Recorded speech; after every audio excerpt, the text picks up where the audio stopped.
Ano mga ritual o tradisyon ang ginapatuman ninyo sa importante na okasyon? So sa hasta subong ginapadayon gyapon namon or ginatuman gyapon namon ang mga bahan kung may mga kasal or natawag namon nga hungaw or traditional wedding.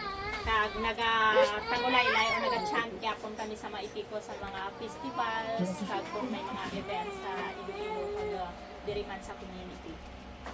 Ano mga pamatin-on o belief o kon batasan nga ginapatigan ninyo tubtob subong? Diri sa Panimalay may mga ginapatihan man gihapon nga halimbawa kung gabi hindi na manilhig damo ang mga beliefs nga ginapadayon man hasta do karon. May ara bala ka mo espesyal nga musika, sayaw o kon kanta?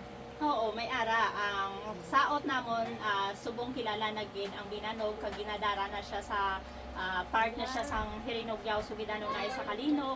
Man ang mga ipiko namon gina-tell na namon ang stories part na siya sang daw play dira sa Kalinog kag ang mga embroidery naga-exhibit na kami. So ginakadayon gihapon hasta subong kag gina-innovate na namon nga mas madamo pa gid nga scope or sakop ang amon na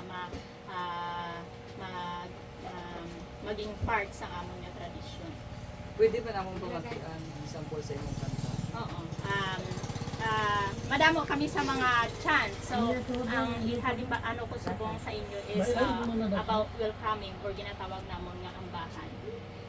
Ade, kuno mga bugto, odoy, ni mga lotongan, nga talag pito lang kuno yang adlaw, talag sa lang yang korawon nga nagdurong kala kuno kami sa bugto nagkirita sa lotongan nga gamulinas kuno kamit kahidlaw gabuol kakapong aw sa lugar tahari moynengan.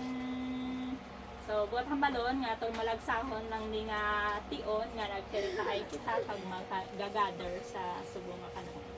Ano ang kahulugan sining kanta? Muna to daw gina-welcome ko kamo kag ginapasalamatan sa inyong ating nga gihatag subong.